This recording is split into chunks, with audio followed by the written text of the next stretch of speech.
ओम नमो भगवते वासुदेवाय। कार्तिक महात्म अध्याय 22। राजा पृथु बोले, हे नारद जी, अब आप कृपया कर मुझे यह बताइए कि वृंदा को मोहित कर भगवान विष्णु ने क्या किया और फिर वह कहाँ चले गए।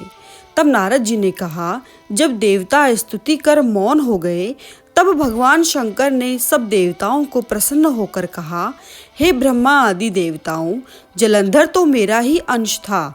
मैंने उसे तुम्हारे लिए नहीं मारा, किंतु यह मेरी सांसारिक लीला थी। फिर भी आप लोग यह सत्य कहिए कि इसमें आप सुखी हुए या नहीं। तब तो ब्रह्मा आदि देवताओं के नेत्र हर्ष से खिल गए और उन्होंने शिवजी को प्रणाम करके विष्णु जी का वह सब वृत्तांत कह सुनाया जो उन्होंने बड़े प्रयत्न से वृंदा को मोहित किया था तथा वह अग्नि में प्रवेश कर परम गति को प्राप्त हुई थी। देवताओं ने भी यह कहा कि तभी से वृंदा की सुंदरता पर मोहित हुए विष्णु उनकी चिता की राख लपेटे इधर उधर घूमते हैं। अतएव आप उन्हें समझाइए, क्योंकि यह प्रकृति सदा चराचर आपके अधीन है। देवताओं से यह वृत्तांत सुन शंकर जी ने उन्हें अपनी दुस्तर माया समझाई और कहा कि यह सारा जगत उसी के अधीन है। उसी से विष्णु मोहित भी काम के वश हो गए हैं, परंतु महादेवी उमा त्रिदेवी की जननी सबसे परे है।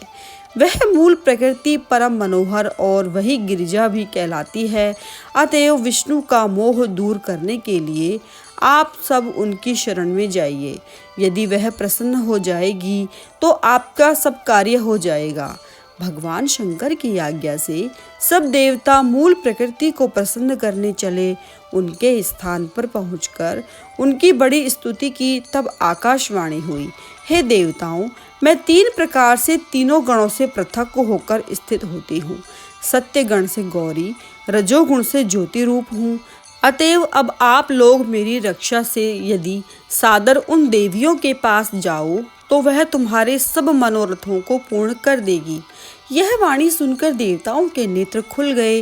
वह भगवती का आदर करते हुए गौरी, लक्ष्मी और सरस्वती को प्रणाम करने लगे। सब देवताओं ने भक्ति पूर्वक उनका स्मरण किया।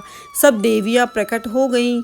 सब देवताओं ने प्रसन्न होकर भक्ति पूर्वक अपना निवेदन किया। देवियों ने कुछ बीज देकर कहा, इन्हें ले जाकर दे दो, तुम्हारे सब कार्य सिद्ध हो जाएंगे। ब्रह्मा आदि देवता उन बीजों को लेकर भगवान विष्णु के पास गए और उन्हें वृंदा की चिता भूमि में डाल दिया। उससे धात्री, मातृ और तुलसी प्रकट हुई। भगवान विष्णु ने ज्यों ही उन स्त्री रूप वाली वनस्पतियों को देखा तो वह चौंक बैठे और उठकर बैठ गए। कामासक्त चित्त से मोहित हो उनसे याचना करने लगे। धात्री और तुलसी ने उनसे प्रीति की। विष्णु जी सारा दुख भूलकर देवताओं से नमस्कृत होकर अपने लोक में चले गए। अब वह पूर्ववत सुखी होकर भगवान शंकर का स्मरण करने लगे। यह आख्यान शिवजी की भक्ति देने वाला है। ओम नमो भगवते वासुदेवाय।